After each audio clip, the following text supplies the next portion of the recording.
2024年1月 Burmaz Motor 终于推出了改款版的 Mazda CX-5。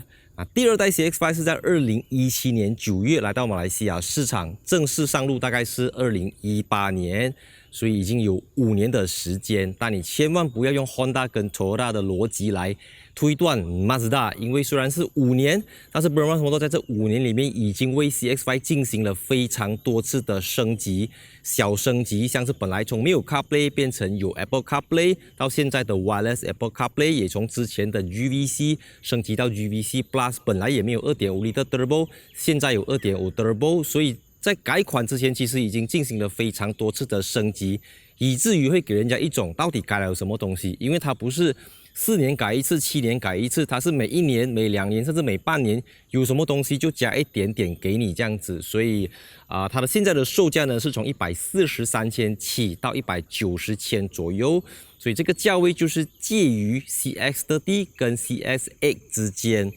就拿到一个平衡点这样子啦。你觉得 CX-30 太小，可以看 CX-5； 你觉得 CX-8 太贵，你可以买 CX-5。所以影片开始之前呢，我是带主意，喜欢我的影片记得要 follow 我的Instagram account， 最重要是要 subscribe YouTube 频道 and let's go。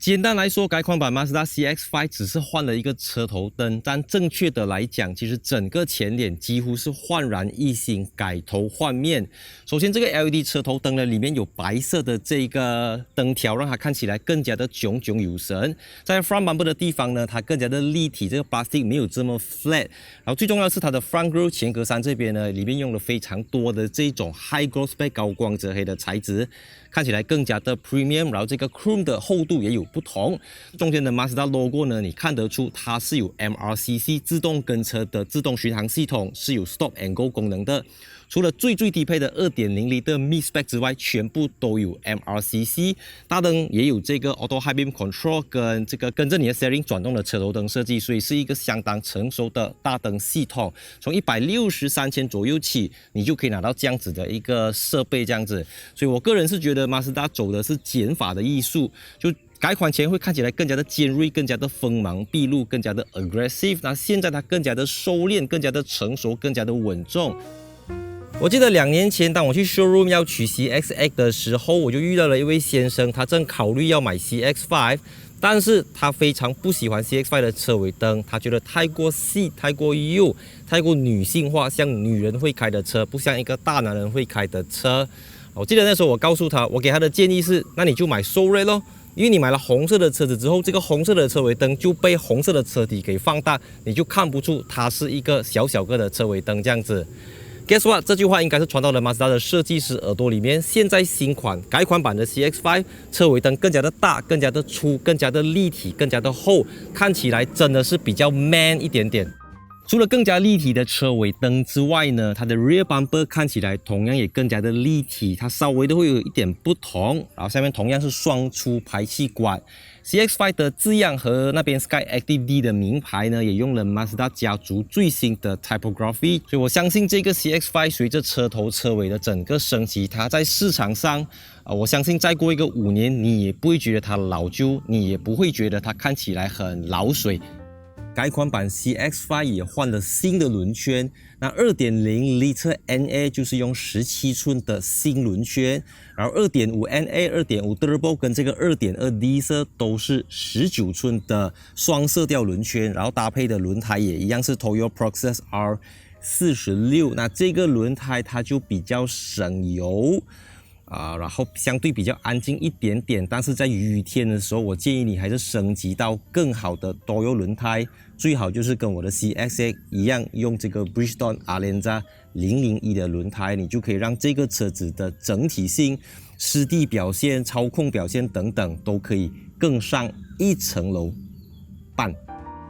改款版 CX-5 的车身高度、车身宽度、车身长度没有变化，轴距同样是2700mm， 是一个不折不扣的 C segment SUV。New CR-V 的轴距也是大概在2700mm 左右，但跟这个 CX-30 不同的是，虽然 CX-30 是基于 C segment 的 Mazda 3打造，但是 CX-30 后面是用非独立的 Torsion Beam 扭力梁悬挂，而 CX-5 依然是 Multi-Link 多连杆的独立式悬挂。非独立跟独立在驾驶乘坐起来是有一个非常巨大的差异，这一点是一点模糊都没有的。再来 CX-5 当然也比 CX-30 有更宽敞的行李箱空间跟后排乘坐空间，虽然它不像 CR-V 这么大，不过至少它是一个相当标准的 C-segment SUV 尺寸。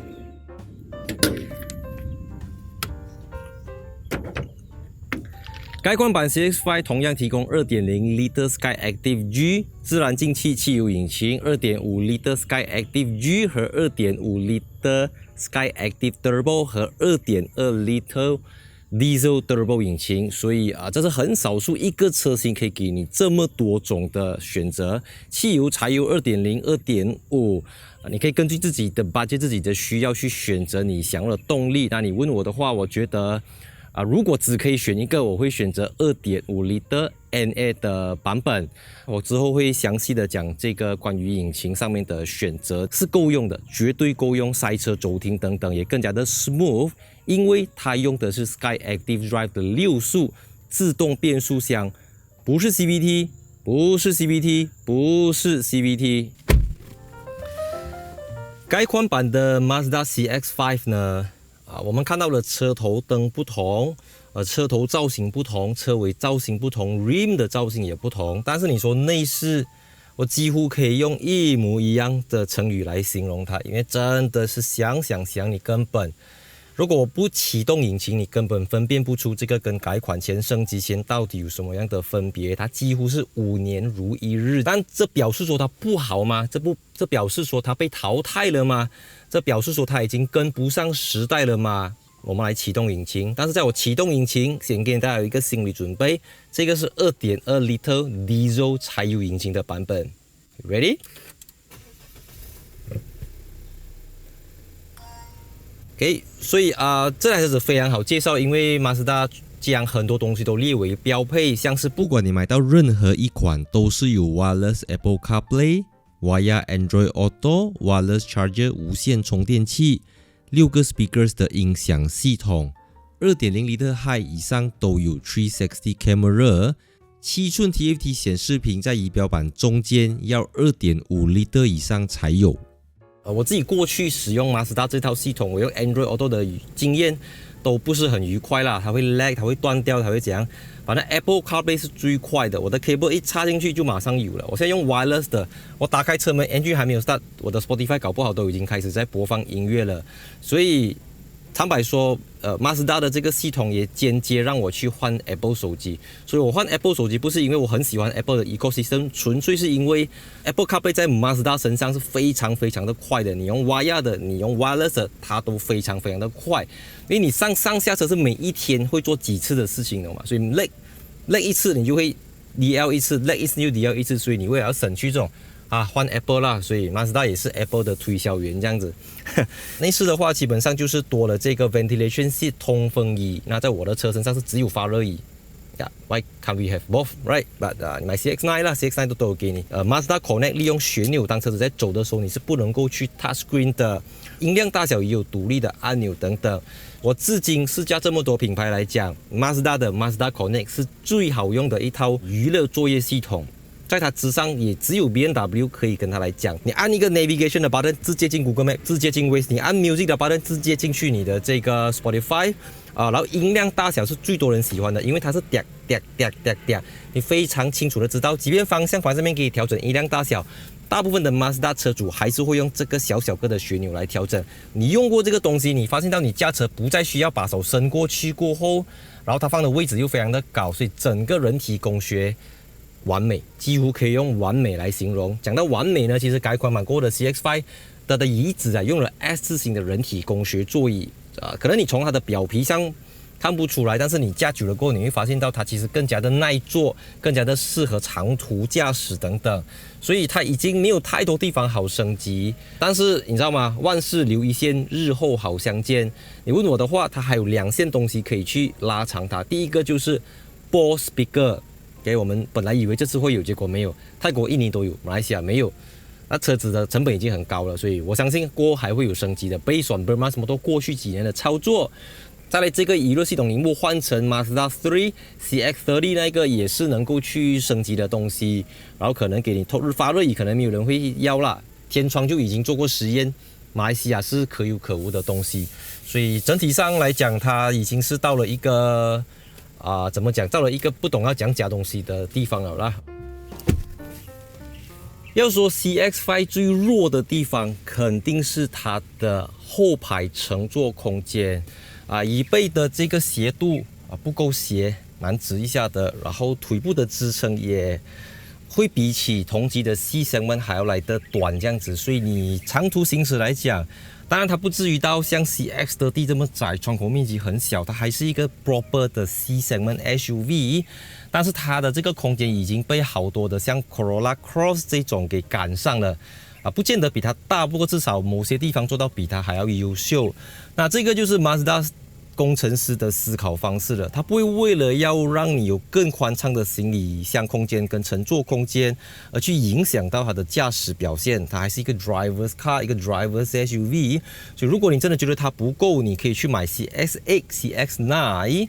它不像新的 CR-V 这样子椅子不可以前后滑动。所以这个就纯粹要以驾驶者的这个需求来考量，我肯定没办法建议你到底是要买哪一个比较好。不过，因为我长时间我不是一个乘客，所以你问我的话 ，CX-5 is good enough，you know。但是如果我是一个乘客，可能别的品牌拥有更大，但是你更大，你车子也要够刚、够稳、够安静才可以，不然你空有一身大，乘客也不会有安全感的。所以我不觉得它的空间会是它的一个优点，反而最是它最弱的地方。但是你说车子在行驶的时候，车主在摆动的时候，这个 GVC Plus 它可以降低车子的 G-force， 过弯出弯的时候等等，其实乘客坐起来是比较舒服的。Of course， 小归小，它还是有这个60/40分离倾倒功能，可以放下来，然后后面有冷气出风口，只是可以开关大小而已，不能够调整温度，像 CX-8 这样子。然后充电接口的话，armrest 里面有没有2个 USB Type A 的接口，不是 Type C 啊，所以这个有一点。还可以去升级到 Type C 啦，所以我说万事留一线，多一条线。Power Tailgate 电动尾门，那 Mazda 标配的这个 Maggie Man Carpet， 然后你拿车它会给你这个 Yuma 的保健坐垫，还有一个 Emergency Kit， 还有 Air Compressor 的这个Tire Pump Kit， 虽然后面其实是有这个备胎的，所以这个空间大小真的是还好而已。就像我刚才讲的，很多的这种 B Plus。Cross 等等的车型搞不好都赶上它了，可是它赢在它很宽啊，给它虽然不够深，但是它很宽，所以整体上你要买到这个大小的 CX-5 来讲，你自己去看一下啦，因为我还是觉得空间你要用到书到用时方恨少，你要放到行李箱空间方恨少。如果你问我这么多款 CX-5 的引擎哪一个是最好的？你单纯要讲好的话呢，我觉得 2.2 liter diesel 是最好的，因为它完全拥有 2.5 turbo 的动力，低转高扭力爆发力，但是你又不用承担 2.5 liter turbo 的那一种饥渴，它非常的 OK。我一 start 车来讲，我怎样乱跑我都可以走600公里以上，这个在2.0、2.5 turbo 都不太可能会拿到的油耗表现，所以这个柴油引擎是，如果你要讲你又要有力又要省油，它就是一个天作之合。但是伴随而来的就是它会有让你感觉到自己好像再加一个 lorry， 再加一个 pickup truck 这样子 ，OK， 你加一天你不觉得你慢慢加，当车子越来越没有力、越来越重的时候，越来越需要大扭力的时候，你的RPM 越来越高的时候，你就会慢慢的 feel 到 diesel 还是 diesel， 无论它做的再好，它做的再安静，它的这个怎么吸气进气系统做到再优秀，它还是一个 diesel， 它还是没有 spark plug 那个气缸敲打的声音等等，它还是你会听到，但是仅限于低速啦。当你上了轨道，在highway走着行驶的时候，其实你这个东西对你来讲不痛不痒 ，OK， 你不会感觉到这是一个diesel，所以，但是如果你经常要塞车，这个diesel的缺点就会被放大。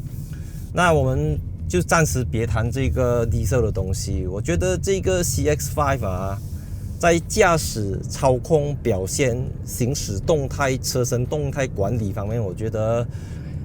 它可以讲是没有对手了 ，OK， 即便是新的 C7 SUV 都不够它来。但这代表它是一个完美的车子吗？这代表没有对手了吗？也未必啊，因为对很多对 CX-5 抱有期望的人，他们买了 CX-5 或者他们试驾 CX-5 过后，他们会发现到 CX-5 有几个东西是他们可能觉得还需要加强或者还需要进步的，像是 CX-5 它偏 soft 啊，这个 soft 体现在它的 brake，CX-5 到 CX-8 都会有那种好像车子 brake 不下来，很软，抓不到地上，然后这个大家也偏 soft， 就是在大家 soft 是好的啦。我的意思是这个大家它不够强啊，它抓地力不够强。然后再来的就是它的整个悬挂它也是偏舒适的设定。因为 GVC Plus 呢，其实它未必是要给你你知道吗？好像 Volkswagen、好像 Audi、BMW 那一种Mini Countryman 那种硬邦邦的感觉，它更多讲的是 precise 啊，就是你的这个Torque Vectoring 的东西。所以这些 Torque Vectoring 东西它不是三言两语能够用文字形容，能够用言语来表达的，它是一种流畅感，一种 smoothness 啊。你看这样子摆，你的 steering 它的转向，那像我那一天驾这个 Proton S70的时候有讲过你可以去调整这个 Electronic Power Steering 你可以要 Eco 的 Steering、Normal 的 Steering 还是 Sport 的 Steering。I mean Comfort 的 Steering 它可以跟你去调整。可是 Mazda 最神奇的地方就是呢，它的 Electronic Power Steering 是 Adaptive 的，它知道什么时候应该硬，它知道什么时候应该软，它知道什么时候不要这样硬，它知道什么时候应该比较软。真的，直路呀，你可能没有这么明显，可是当你在 corner、你在入弯、你在出弯的时候，你的内侧轮跟外侧轮如果你买到 2.5 Turbo Four Wheel Drive 会更加的明显，因为它更加的精准。当然前轮驱动也没有什么不好，只是会少了那么一点点东西。可是考量到马来西亚的天气，马来西亚的道路都是偏热，前轮驱动、四轮驱动的分别并不明显，只是在下雨天、雨天的时候，你不要加这样快就可以了啦。如果你要雨天又要飙车的，强烈不建议啦。不过真的你要雨天飙车 ，of course 是拿 Four Wheel Drive 啦。可是你没有选择，你要买 4 Wheel Drive 你就一定要 2.5 Turbo， 你要 2.5 Turbo 你就一定要 4 Wheel Drive No such thing 没有 2.5 Turbo Front Wheel Drive 的。所以以它的扭力大概400多牛米输往前轮来讲，还是会 wheel spin 的啦。如果你很猛烈的去驾它 ，so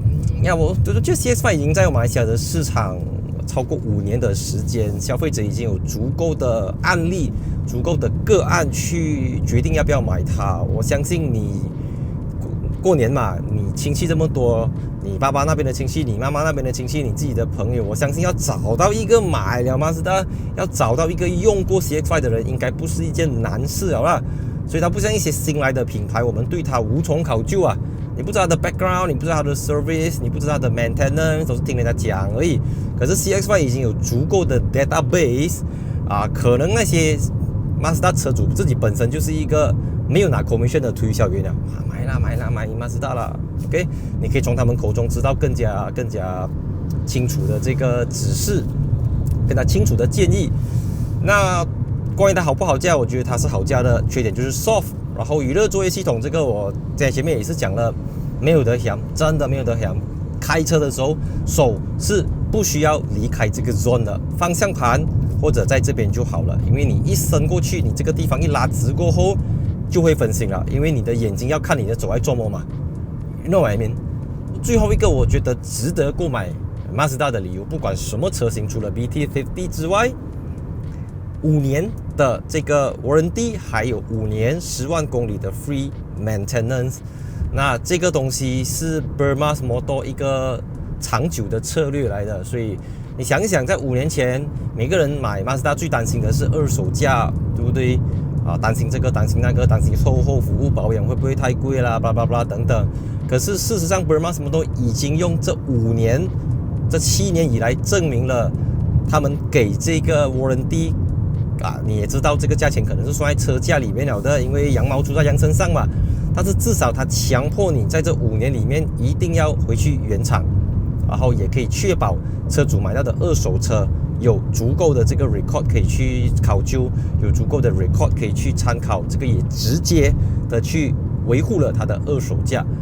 因为这个车子在我手上还有一段相当长的时间它可以说是少数的 long term review 了，所以大家还有什么疑问也可以在底下留言，或者你们想知道什么 point， 我还会再制作一个 Part 2、Part 3、Part 4、Part 5，如果我可以的话。所以暂时是这样子，我们就先来抛砖引玉，看看大家有什么高见。还有一个东西要补充的就是 CX5， 它贵为一个接近 Premium Brand 的 Almost Premium Car， 它能不能够跟 Toyota Harrier fight？ 这个也是另外一个最多人留言问我，到底我要买 Recon 的 Harrier， 还是我要买这个新的全新本地组装的 Mazda CX5， 我们留给留言区或者留给下一集再讨论它。说我是戴主，喜欢我的影片记得 follow 我的 Instagram account， like 一下 Facebook page， 记得要 记得要 subscribe 我的 YouTube channel。OK，and Happy New Year！ 看，第二代 CX5 是在2017年9月来到马来西亚市场正式上路，大概是2018年。